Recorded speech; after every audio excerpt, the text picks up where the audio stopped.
Hello everyone, we have done with the epithelial tissue. Next topic is muscular tissue.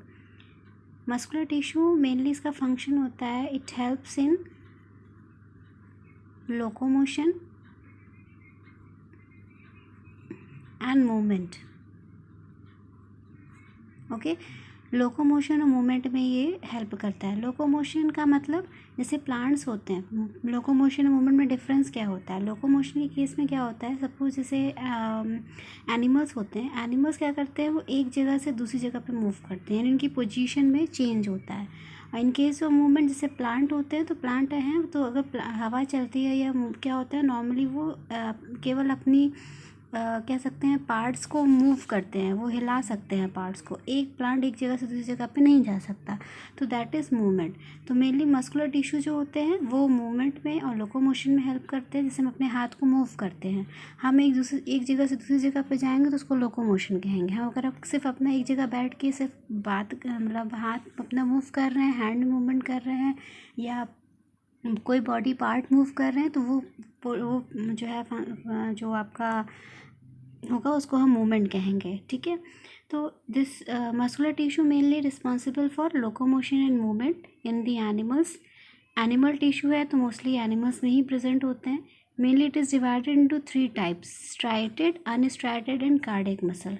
Okay, striated जो होते हैं, mainly जो striated आपके muscular tissue होते हैं, नाम से पता चल रहा है स्ट्राइटेड यानी कि स्ट्राइशन, यानी इस तरीके से जो मस्कुलर टिश्यू होते हैं इन्हें हम मसल फाइबर्स भी कहते हैं. थोड़ा सा इसके पहले आप muscular tissue are made up of muscle fibres. Okay, muscular tissue muscle fibre से मिलकर बनते हैं.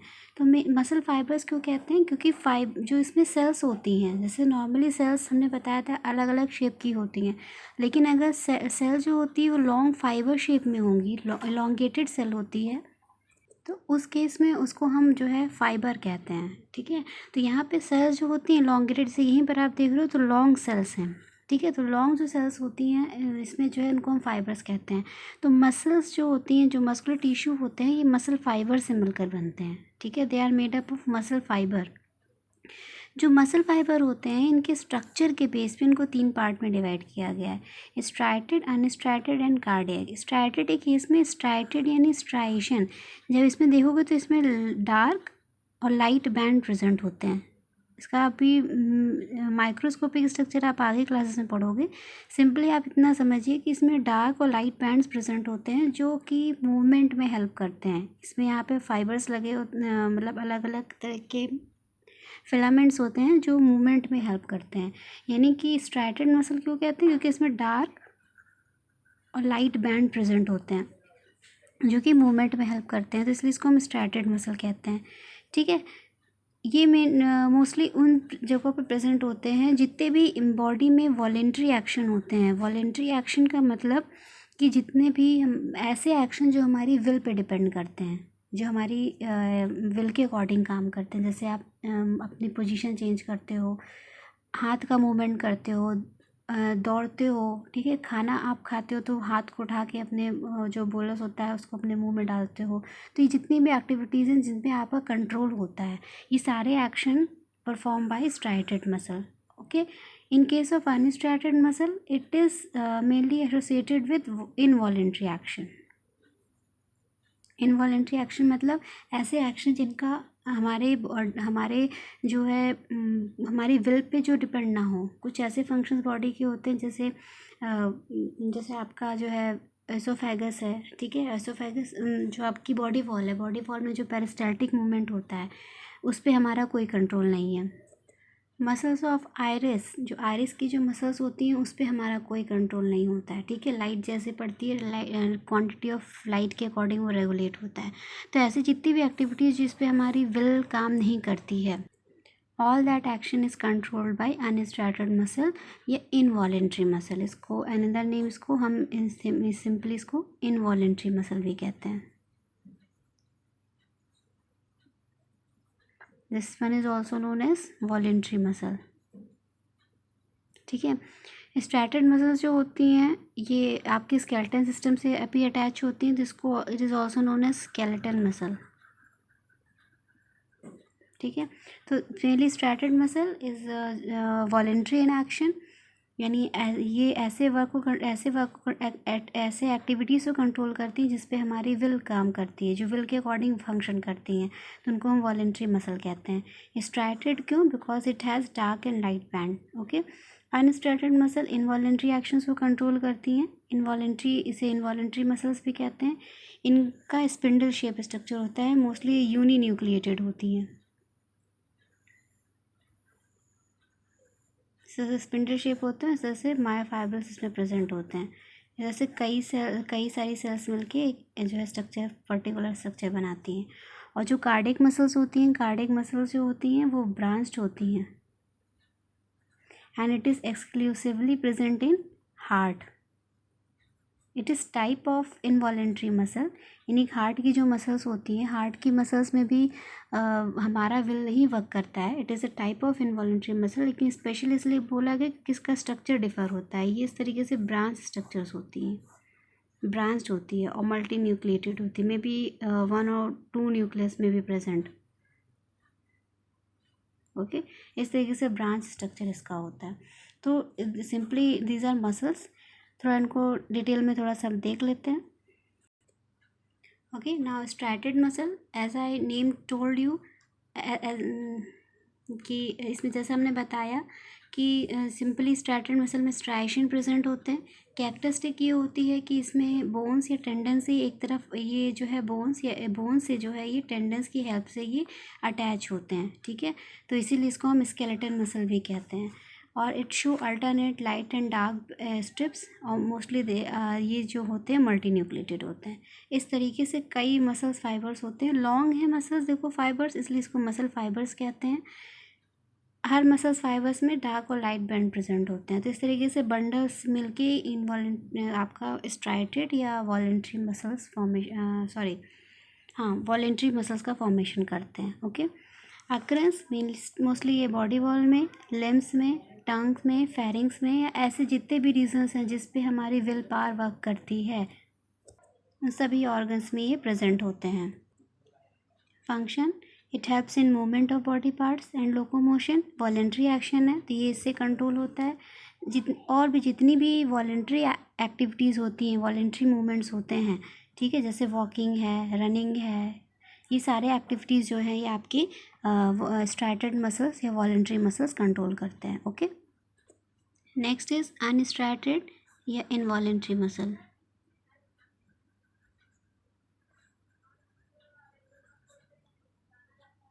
Characteristic features are, they don't show strips, यानी इसमें आपकी जो जैसे डार्क और लाइट बैंड्स होते हैं वो इसमें नहीं होते हैं, एब्सेंट होते हैं। सेल्स जो होती है वो लॉन्ग होती है, long, narrow and spindle shape with pointed ends. Okay, has only one nucleus situated in the centre. Occurs wall of visceral organs, walls of visceral organ, जितने भी विसरल ऑर्गन्स हैं, जैसे आपका लीवर है, स्टमक की walls हैं, और जो है आपकी इंटेस्टाइनल वॉल्स होती हैं, या जितने भी विसरल ऑर्गन हैं उन सब में ये प्रेजेंट होते हैं, एक्सेप्ट हार्ट। हार्ट में हमने बताया हार्ट में आपकी कार्डियक मसल होती है, ठीक है। Occurs in the wall of alimentary canal, alimentary canal वही आपको पूरा डाइजेस्टिव ट्रैक्ट जो पूरा होता है। जेनिटल ट्रैक्ट जो रिप्रोडक्टिव ऑर्गन्स होते हैं उनकी जो वॉल लाइनिंग होती है। ब्लड वेसल्स, आर्टरी और वेन, ये सारे जो है इनवॉलेंट्री मसल से मिलकर बनते हैं, artery and vein. Okay, function, do not work according to our will, हमारे विल के अकॉर्डिंग फंक्शन नहीं करते हैं, ये अपने बॉडी के डिफरेंट फंक्शंस को ये कंट्रोल करते हैं। Next is cardiac muscle. Cardiac muscle में हमने बताया टिस, अभी आपने स्ट्रक्चर देखा कि शॉर्ट होते हैं, सिलेंड्रिकल फाइबर्स होते हैं विच आर ब्रांच्ड, ठीक है, और एक दूसरे एंड से वो ज्वाइंटेड होते हैं। Each cell contains 2 nuclei situated in the centre. Occurrence confined to the exclusively it is present in heart. Okay, simply it is the structure of cardiac muscle. Function, it helps the regulation of heartbeat. Okay, next is nervous tissue. Nervous tissue mainly responsible for the जितनी भी हमारी एक term आता है nervous system में, होम्योस्टैटिस। होम्योस्टैटिस का मतलब होता है कि हमारी जो एक्सटर्नल एनवायरनमेंट है, एक साइंटिस्ट थे क्लॉडे बर्नौड, उन्होंने हमारे बॉडी के अंदर जो एनवायरनमेंट उसको उन्होंने इंटरनल एनवायरनमेंट कहा, और हमारी चारों तरफ जो हमारा एनवायरनमेंट है जहाँ हम रह रहे हैं उसे हम जो है सिंपली आपको हम सिंपली हम उसे एक्सटर्नल एनवायरनमेंट कहेंगे। तो ह्यूमन सपोज़ अगर यहाँ पे किसी ये ह्यूमन कोई ऑर्गेनिज्म हो, ये एनवायरनमेंट में रह रहा है तो ये इंटरेक्शन करता है अपने अंदर की बॉडी के एनवायरनमेंट को और बाहर के एनवायरनमेंट के बीच में एक बैलेंस बना के चलता है, जिसको हम होम्योस्टैटिस कहते हैं। सिंपली जैसे अगर बॉडी की सपोज़ बाहर बहुत ठंड है, ठीक है, तो हमारे अंदर ऐसी मैकेनिज़्म होती हैं जो बॉडी टेम्परेचर को मेंटेन रखती हैं, ठीक है। या बहुत गर्मी होती है तो हमारे अंदर ऐसी मैकेनिज़्म स्टार्ट हो जाती है कि प्रोफ्यूजली स्वेटिंग होने लगती है हमें, ठीक है।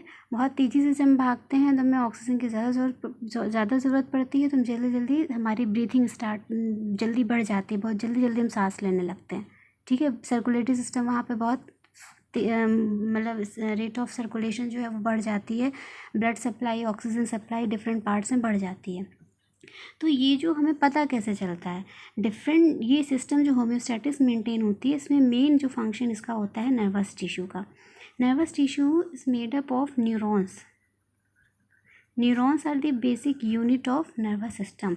न्यूरॉन्स जो होते हैं ये न्यूरॉन का बेसिक स्ट्रक्चर है, ठीक है। ये सिंपली ये डेंड्राइट्स प्रेजेंट होते हैं, स्टार शेप स्ट्रक्चर होता है, सेंटर में न्यूक्लियस होता है, ये एक्सॉन है और टर्मिनल्स है। इन्फॉर्मेशन यहाँ से इस डायरेक्शन में फ़्लो होती है, ठीक है। तो जो भी इन्फॉर्मेशन होती है वो एक ही डायरेक्शन में फ्लो होगी, कभी अपोजिट डायरेक्शन में नहीं जाएगी। तो यहाँ इस तरीके से कनेक्टेड, यहाँ पे दूसरी मसल अटैच होती है, यहाँ पे इन्फॉर्मेशन पहुँचती है, फिर यहाँ से फिर जो है आपके जो है डेंड्राइट्स के थ्रू जो है अगला साइटोन अटैच होता है, ठीक है। फिर ये पूरा आपका एक सिस्टम बनाता है, ये फिर इस तरीके से इन्फॉर्मेशन आगे फ्लो होती है। तो इस तरीके से सपोज जैसे ये वाला पार्ट ये साइटोन है और ये आपका एक्सॉन है। अगेन यहाँ पे सिनेप्टिक बटन्स होते हैं, ये अगेन साइटोन से जो डेंड्राइट्स निकलते हैं उससे अटैच होते हैं, फिर ये एक्सॉन जुड़ते हैं, इस तरीके से अटैच होते चले जाते हैं पूरी बॉडी में। कहाँ से कहाँ तक पहुँचते हैं, 3 तरीके के न्यूरॉन्स होते हैं on the basis of function के बेस पे 3 तरह के न्यूरॉन्स होते हैं, sensory, mixed and motor. Okay, sensory वो होते हैं जो हमारे सेंसरी ऑर्गन्स होते हैं, वहाँ से इंफॉर्मेशन ब्रेन तक लेके जाते हैं। सेंसरी ऑर्गन से इंफॉर्मेशन ब्रेन तक लेके जाएंगे तो वो हमारे सेंसरी न्यूरॉन्स होते हैं। मोटर न्यूरॉन्स वो होते हैं जो ब्रेन से इंफॉर्मेशन या स्पाइनल कॉर्ड से इंफॉर्मेशन लेकर आते हैं ऑर्गन तक, ठीक है। सपोज जैसे अगर सिंपली जैसे अगर आपकी फिंगर है, फिंगर पे कोई चीज़ चुभती है, लगती है, तो आपकी इन्फॉर्मेशन तुरंत ब्रेन के पास पहुंचती है, फिर ब्रेन उसके अकॉर्डिंग रिस्पॉन्ड करता है। जैसे अगर हम आपसे भी क्वेश्चन पूछ रहे हैं, कोई क्वेश्चन पूछेंगे तो आप ईयर्स के थ्रू इन्फॉर्मेशन रिसीव करोगे, ब्रेन उसको एनालाइज करेगा, देन माउथ के थ्रू वो रिस्पॉन्ड करेगा, ठीक है। तो सेंसरी ऑर्गन्स वो होते हैं जो इन्फॉर्मेशन रिसीव करते हैं एक्सटर्नल एनवायरनमेंट से। जैसे बाहर आप बहुत तेज़ी से अपनी तरफ ट्रक आते हुए देखोगे तो आप भागोगे, तो बाहर की इन्फॉर्मेशन आपने कैसे रिसीव की, आइज़ के थ्रू रिसीव की। कोई चीज़ गर्म है, वहाँ से आप हाथ हटा लेते हो, तो वहाँ की इन्फॉर्मेशन आपने कैसे रिसीव की, स्किन के थ्रू रिसीव की, ठीक है। इस तरीके से डिफरेंट सेंसरी ऑर्गन्स होते हैं, ईयर, आई, नोज़, स्किन और टंग। इनके थ्रू हम इन्फॉर्मेशन एक्सटर्नल एनवायरनमेंट से रिसीव करते हैं और रिसीव करने के बाद उसको ब्रेन तक पहुंचाते हैं। तो जो ब्रेन तक पहुंचाते हैं उसको सेंसरी न्यूरॉन कहते हैं, ओके। जो हमें इन्फॉर्मेशन अब ब्रेन वापस एनालाइज करके कुछ रिस्पॉन्ड करके भेजेगा वापस इन्फॉर्मेशन। सपोज जैसे this one is sensory organ, ये आपका ब्रेन है, तो सेंसरी ऑर्गन से इन्फॉर्मेशन यहाँ आएगी ब्रेन के पास, तो ये आपके सेंसरी न्यूरॉन लेकर आएंगे। यहाँ से इन्फॉर्मेशन वापस जाएगी तो ये मोटर न्यूरॉन लेकर आएंगे। मिक्स्ड न्यूरॉन्स वो होते हैं जो दोनों फंक्शन परफॉर्म करते हैं। जैसे स्पाइनल कॉर्ड, अभी आप आगे पढ़ोगे, स्पाइनल कॉर्ड के जो न्यूरॉन्स होते हैं वो मोस्टली मिक्स्ड होते हैं, ठीक है। तो it is about neuron mainly basic unit of nervous system.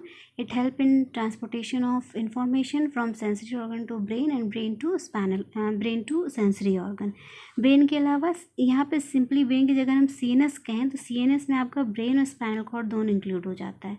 यानी कि जो सेंसरी ऑर्गन से इंफॉर्मेशन CNS तक लेकर आते हैं, यानी ब्रेन और स्पाइनल कॉर्ड तक लेके जाएंगे, उनको सेंसरी न्यूरॉन कहेंगे। और जो